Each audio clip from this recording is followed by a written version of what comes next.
بسم الله الرحمن الرحيم. ياسين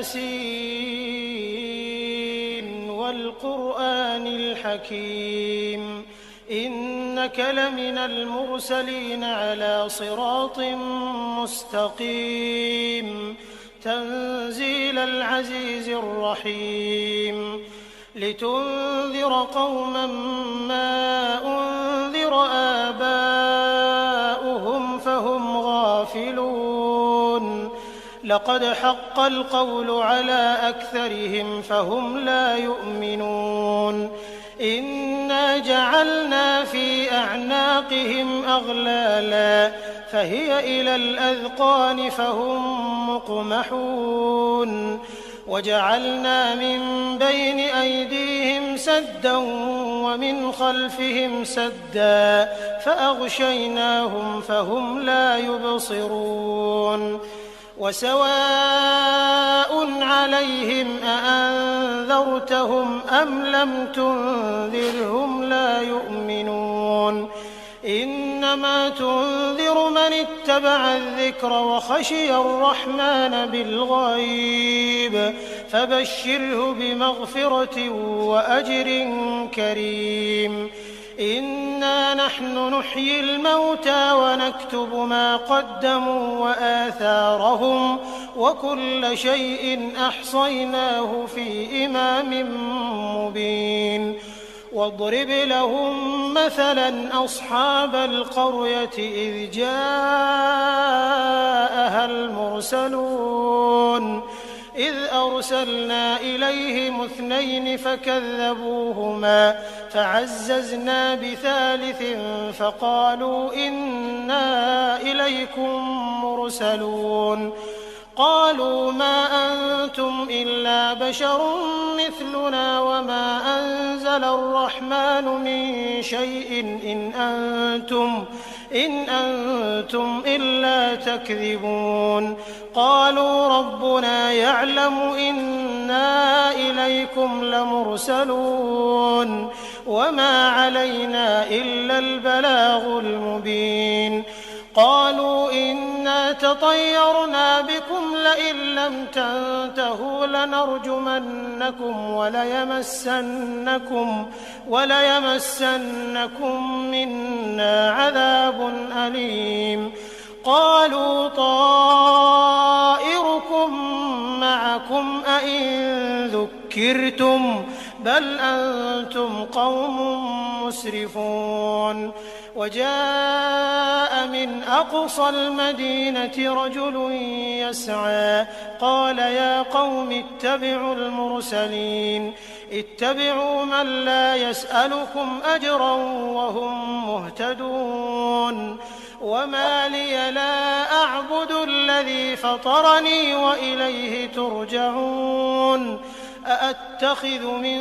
دونه آلهة إن يردني الرحمن بضر لا تغن عني شفاعتهم شيئا ولا ينقذون إني إذا لفي ضلال مبين إني آمنت بربكم فاسمعون قيل ادخل الجنة قال يا ليت قومي يعلمون بما غفر لي ربي وجعلني من المكرمين وما أنزلنا على قومه من بعده من جند من السماء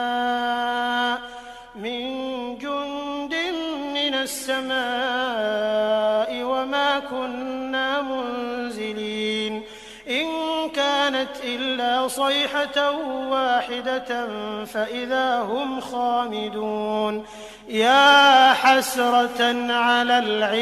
العباد ما يأتيهم من رسول إلا كانوا به يستهزئون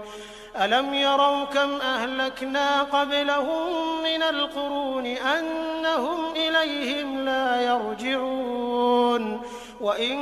كل لما جميع لدينا محضرون وآية لهم الأرض الميتة أحييناها فأخرجنا منها حبا فمنه يأكلون وجعلنا فيها جنات من نخيل وأعناب وفجرنا فيها من العيون ليأكلوا من ثمره وما عملته أيديهم أفلا يشكرون سبحان الذي خلق الأزواج كلها مما تنبت الأرض ومن أنفسهم ومما لا يعلمون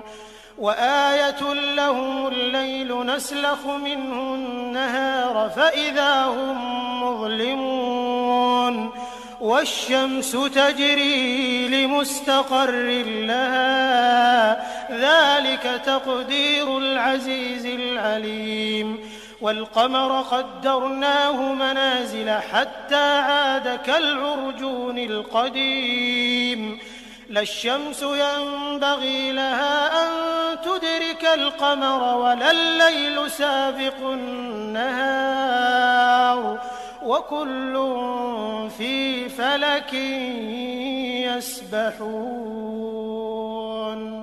وآية لهم أنا حملنا ذريتهم في الفلك المشحون وخلقنا لهم من مثله ما يركبون وإن نشأ نغرقهم فلا صريخ لهم ولا هم ينقذون إلا رحمة منا ومتاعا إلى حين وإذا قيل لهم اتقوا ما بين أيديكم وما خلفكم لعلكم ترحمون وما تأتيهم من آية من آيات ربهم إلا كانوا عنها معرضين وإذا قيل لهم أنفقوا مما رزقكم الله قال الذين كفروا للذين آمنوا أنطعم من لو يشاء الله أطعمه إن أنتم إلا في ضلال مبين ويقولون متى هذا الوعد إن كنتم صادقين ما ينظرون إلا صيحة واحدة تأخذهم وهم يخصمون فلا يستطيعون توصية ولا إلى أهلهم يرجعون ونفخ في الصور فإذا هم من الأجداث إلى ربهم ينسلون قالوا يا ويلنا من بعثنا من مرقدنا هذا ما وعد الرحمن وصدق المرسلون إن كانت إلا صيحة واحدة فإذا هم جميع لدينا محضرون فاليوم لا تظلم نفس شيئا ولا تجزون إلا ما كنتم تعملون إن أصحاب الجنة اليوم في شغل فاكهون هم وأزواجهم في ظلال على الأرائك متكئون لهم فيها فاكهة ولهم ما يدعون سلام قولا من رب رحيم وامتازوا اليوم أيها المجرمون ألم أعهد إليكم يا بني آدم ألا تعبدوا الشيطان إنه لكم عدو مبين وأن اعبدوني هذا صراط مستقيم ولقد أضل منكم جبلا كثيرا أفلم تكونوا تعقلون هذه جهنم التي كنتم توعدون اصلوها اليوم بما كنتم تكفرون اليوم نختم على أفواههم وتكلمنا أيديهم وتشهد أرجلهم بما كانوا يكسبون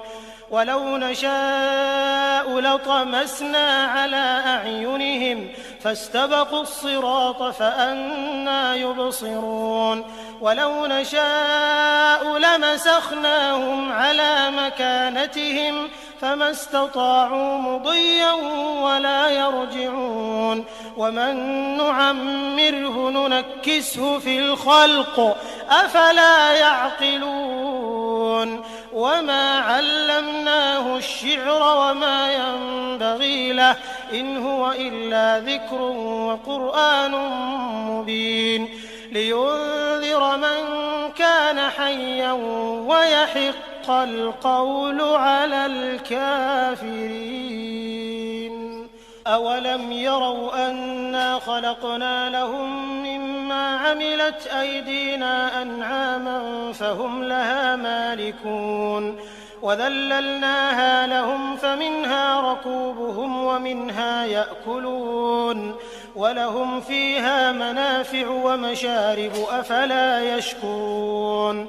واتخذوا من دون الله آلهة لعلهم ينصرون لا يستطيعون نصرهم وهم لهم جند محضرون فلا يحزنك قولهم إنا نعلم ما يسرون وما يعلنون أولم ير الإنسان أنا خلقناه من نطفة فإذا هو خصيم مبين وضرب لنا مثلا ونسي خلقه قال من يحيي العظام وهي رميم قل يحييها الذي أنشأها أول مرة وهو بكل خلق عليم الذي جعل لكم من الشجر الأخضر نارا فإذا أنتم منه توقدون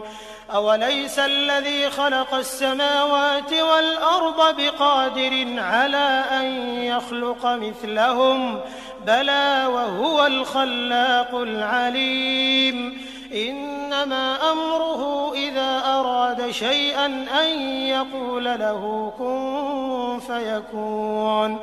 فسبحان الذي بيده ملكوت كل شيء وإليه ترجعون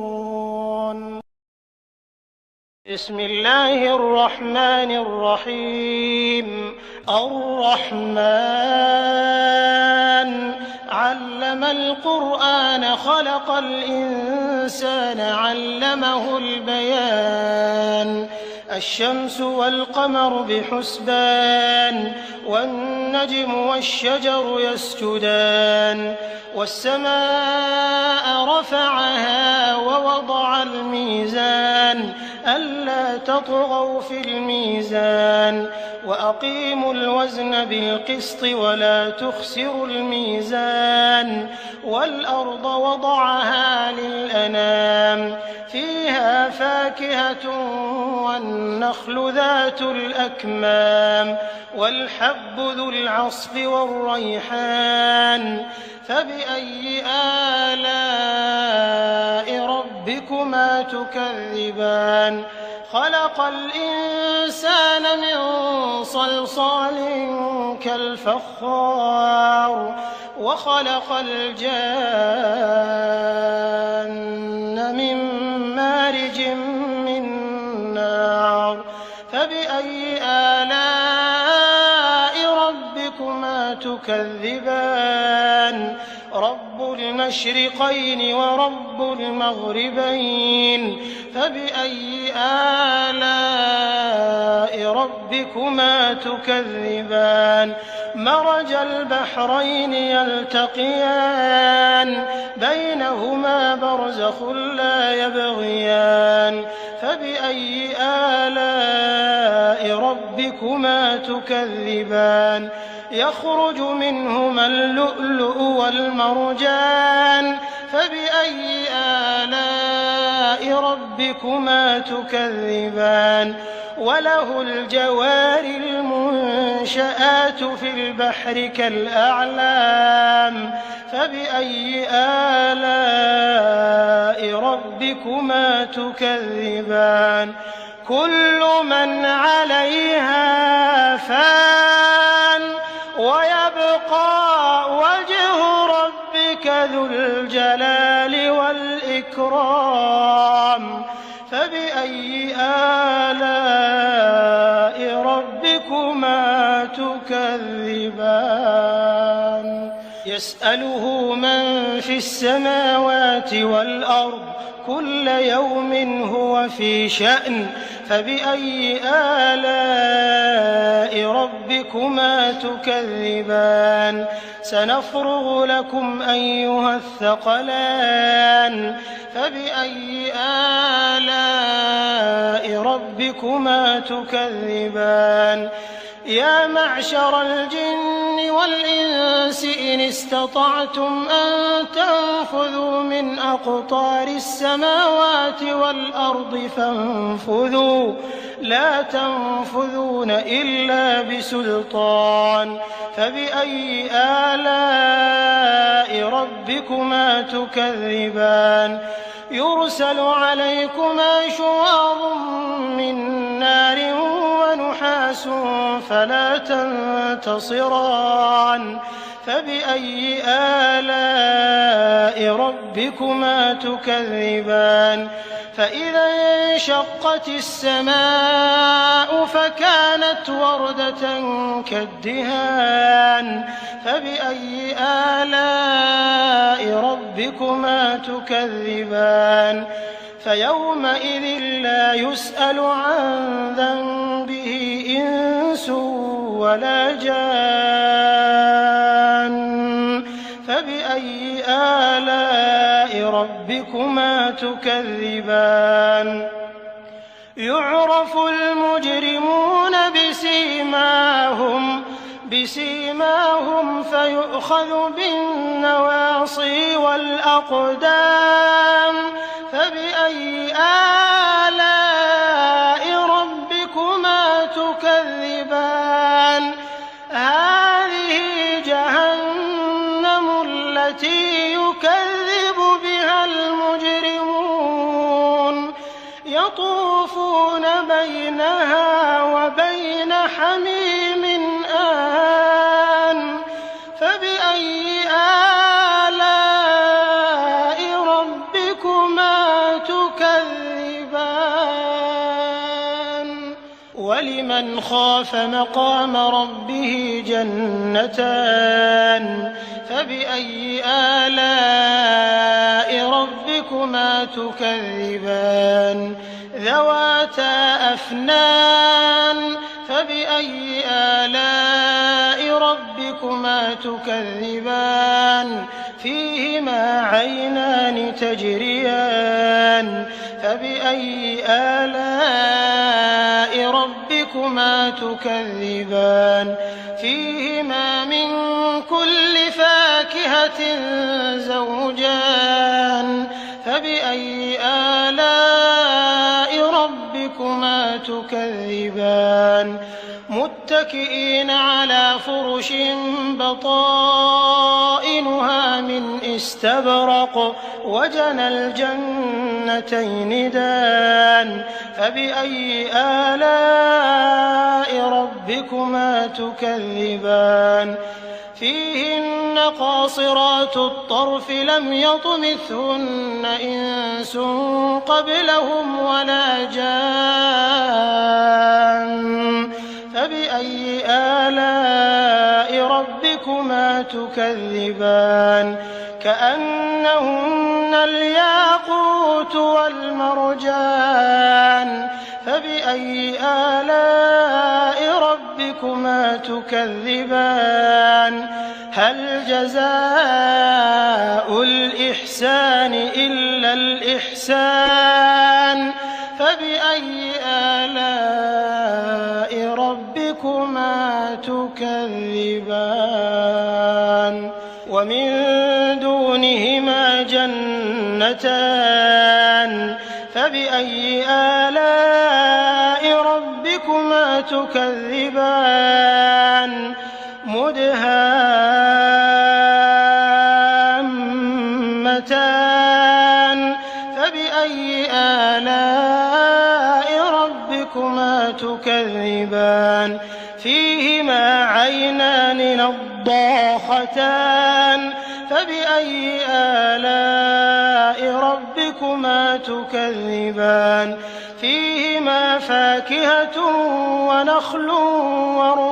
ورمان فبأي آلاء ربكما تكذبان فيهن خيرات حسان فبأي آلاء ربكما تكذبان حور مقصورات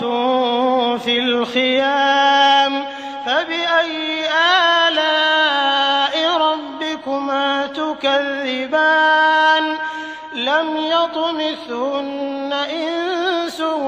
قبلهم ولا جان فبأي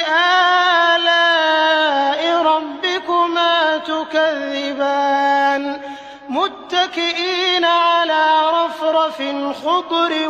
وعبقري حسان فبأي آلاء ربكما تكذبان تبارك اسم ربك ذي الجلال والإكرام. بسم الله الرحمن الرحيم. ياسين والقرآن الحكيم إنك لمن المرسلين على صراط مستقيم تنزيل العزيز الرحيم لتنذر قوما ما أنذر آباؤهم فهم غافلون لقد حق القول على أكثرهم فهم لا يؤمنون إنا جعلنا في أعناقهم أغلالا فهي إلى الأذقان فهم مقمحون وجعلنا من بين أيديهم سدا ومن خلفهم سدا فأغشيناهم فهم لا يبصرون وسواء عليهم أأنذرتهم أم لم تنذرهم لا يؤمنون إنما تنذر من اتبع الذكر وخشي الرحمن بالغيب فبشره بمغفرة وأجر كريم إنا نحن نحيي الموتى ونكتب ما قدموا وآثارهم وكل شيء أحصيناه في إمام مبين واضرب لهم مثلا أصحاب القرية إذ جاءها المرسلون إذ أرسلنا إليهم 2 فكذبوهما فعززنا بثالث فقالوا إنا إليكم مرسلون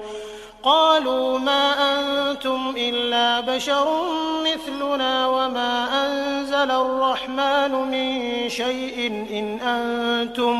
إن أنتم إلا تكذبون قالوا ربنا يعلم إنا إليكم لمرسلون وما علينا إلا البلاغ المبين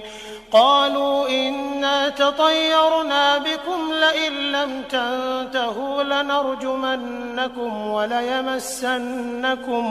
وليمسنكم منا عذاب أليم قالوا طائركم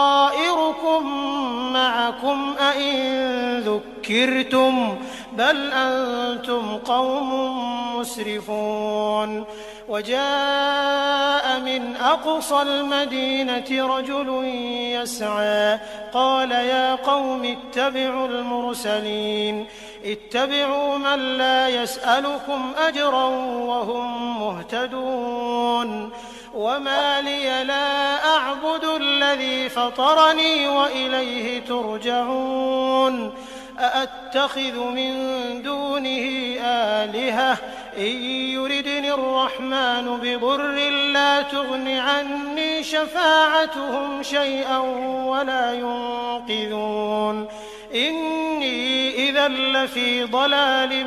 مبين إني آمنت بربكم فاسمعون قيل ادخل الجنة قال يا ليت قومي يعلمون بما غفر لي ربي وجعلني من المكرمين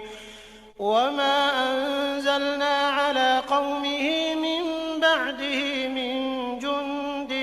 من السماء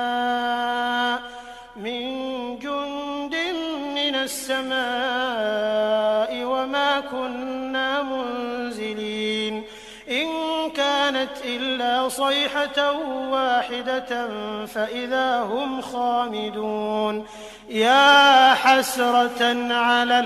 العباد ما يأتيهم من رسول إلا كانوا به يستهزئون ألم يروا كم أهلكنا قبلهم من القرون أنهم إليهم لا يرجعون وإن كل لما جميع لدينا محضرون وآية لهم الأرض الميتة أحييناها وأخرجنا منها حبا فمنه يأكلون وجعلنا فيها جنات من نخيل وأعناب وفجرنا فيها من العيون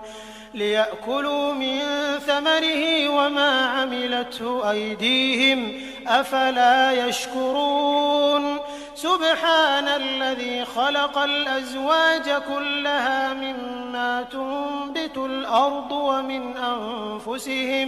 ومن أنفسهم ومما لا يعلمون وآية لهم الليل نسلخ منه النهار فإذا هم مظلمون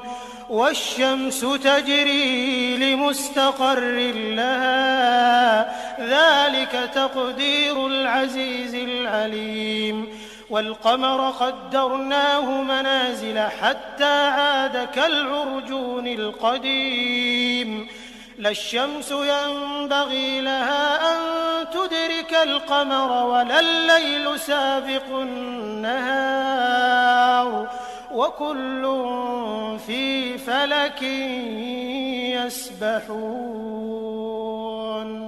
وآية لهم أنا حملنا ذريتهم في الفلك المشحون وخلقنا لهم من مثله ما يركبون وإن نشأ نغرقهم فلا صريخ لهم ولا هم ينقذون إلا رحمة منا ومتاعا إلى حين وإذا قيل لهم اتقوا ما بين أيديكم وما خلفكم لعلكم ترحمون وما تأتيهم من آية من آيات ربهم إلا كانوا عنها معرضين وإذا قيل لهم أنفقوا مما رزقكم الله قال الذين كفروا للذين آمنوا أنطعم من لو يشاء الله أطعمه إن أنتم إلا في ضلال مبين ويقولون متى هذا الوعد إن كنتم صادقين ما ينظرون إلا صيحة واحدة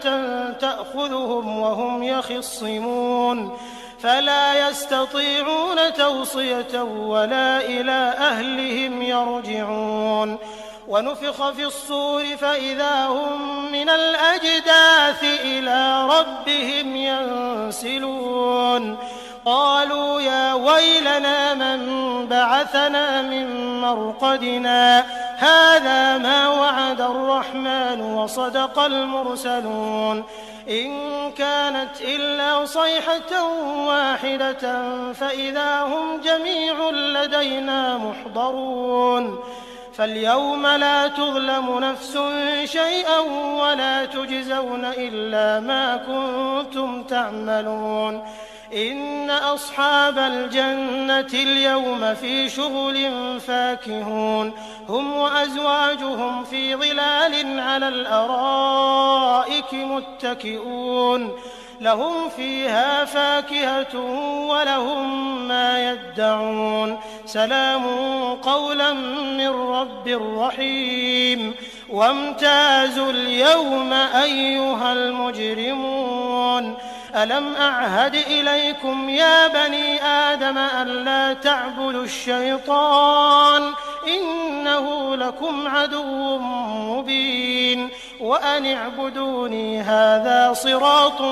مستقيم ولقد أضل منكم جبلا كثيرا أفلم تكونوا تعقلون هذه جهنم التي كنتم توعدون اصلوها اليوم بما كنتم تكفرون اليوم نختم على أفواههم وتكلمنا أيديهم وتشهد أرجلهم بما كانوا يكسبون ولو نشاء لطمسنا على أعينهم فاستبقوا الصراط فأنى يبصرون ولو نشاء لمسخناهم على مكانتهم فما استطاعوا مضيا ولا يرجعون ومن نعمره ننكسه في الخلق أفلا يعقلون وما علمناه الشعر وما ينبغي له إن هو إلا ذكر وقرآن مبين لينذر من كان حيا ويحق القول على الكافرين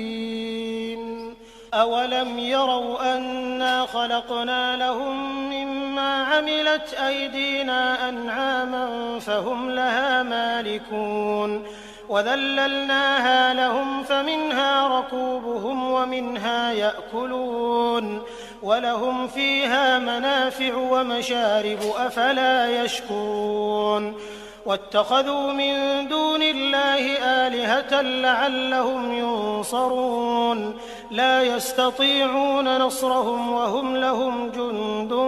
محضرون فلا يحزنك قولهم إنا نعلم ما يسرون وما يعلنون أولم ير الإنسان أنا خلقناه من نطفة فإذا هو خصيم مبين وضرب لنا مثلا ونسي خلقه قال من يحيي العظام وهي رميم قل يحييها الذي أنشأها أول مرة وهو بكل خلق عليم الذي جعل لكم من الشجر الأخضر نارا فإذا أنتم منه توقدون أوليس الذي خلق السماوات والأرض بقادر على أن يخلق مثلهم بلى وهو الخلاق العليم إنما أمره إذا أراد شيئا أن يقول له كن فيكون فسبحان الذي بيده ملكوت كل شيء وإليه ترجعون بسم الله الرحمن الرحيم الرحمن علم القرآن خلق الإنسان علمه البيان الشمس والقمر بحسبان والنجم والشجر يسجدان والسماء رفعها ووضع الميزان ألا تطغوا في الميزان وأقيموا الوزن بالقسط ولا تخسروا الميزان والأرض وضعها للأنام فيها فاكهة والنخل ذات الأكمام والحب ذو العصف والريحان فبأي آلاء ربكما تكذبان خلق الإنسان من صلصال كالفخار وخلق الجان من مارج من نار فبأي آلاء ربكما تكذبان رب المشرقين ورب المغربين فبأي آلاء ربكما تكذبان مرج البحرين يلتقيان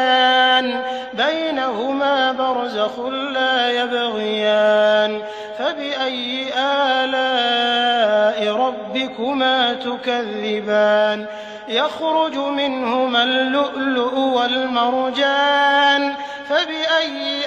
آلاء ربكما تكذبان وله الجوار المنشآت في البحر كالأعلام فبأي آلاء ربكما تكذبان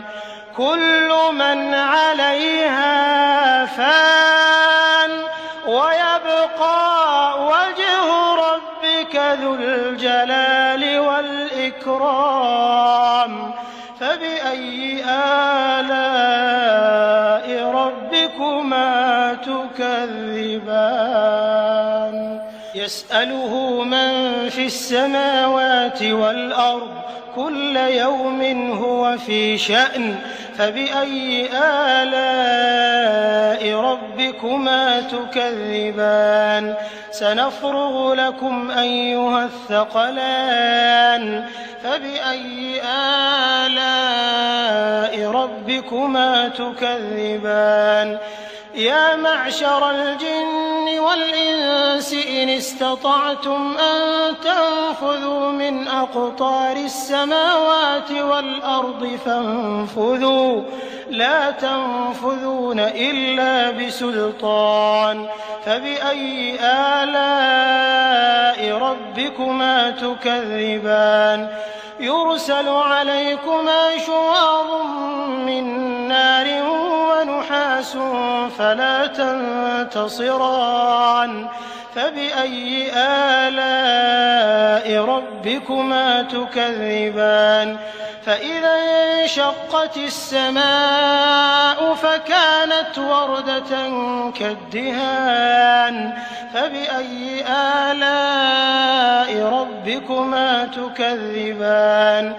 فيومئذ لا يسأل عن ذنبه إنس ولا جان فبأي آلاء ربكما تكذبان يعرف المجرمون بسيماهم فيؤخذ بالنواصي والأقدام فبأي آلاء ربكما تكذبان هذه جهنم التي يكذب بها المجرمون يطوفون بينها وبين حميم آن فبأي آلاء ربكما تكذبان ولمن خاف مقام ربه جنتان فبأي آلاء ربكما تكذبان ذواتا أفنان فبأي آلاء ربكما تكذبان فيهما عينان تجريان فبأي آلاء ربكما ربكما تكذبان فيهما من كل فاكهة زوجان فبأي آلاء ربكما تكذبان متكئين على فرش بطائنها من استبرق وجنى الجنتين دان فبأي آلاء ربكما تكذبان فيهن قاصرات الطرف لم يطمثهن إنس قبلهم ولا جان فبأي آلاء ربكما تكذبان كأنهن الياقوت والمرجان فبأي آلاء ربكما تكذبان هل جزاء الإحسان إلا الإحسان فبأي آلاء ربكما تكذبان ومن دونهما جنتان فبأي آلاء ربكما تكذبان مدهامتان فبأي آلاء ربكما تكذبان فيهما عينان نضاختان فبأي آلاء ربكما تكذبان فيهما فاكهة ونخل ورمان فبأي آلاء ربكما تكذبان فيهن خيرات حسان فبأي آلاء ربكما تكذبان حور مقصورات في الخيام فبأي آلاء ربكما تكذبان لم يطمثهن إنس قبلهم ولا جان فبأي آلاء ربكما تكذبان متكئين على رفرف خضر وعبقري حسان فبأي آلاء ربكما تكذبان تبارك اسم ربك ذي الجلال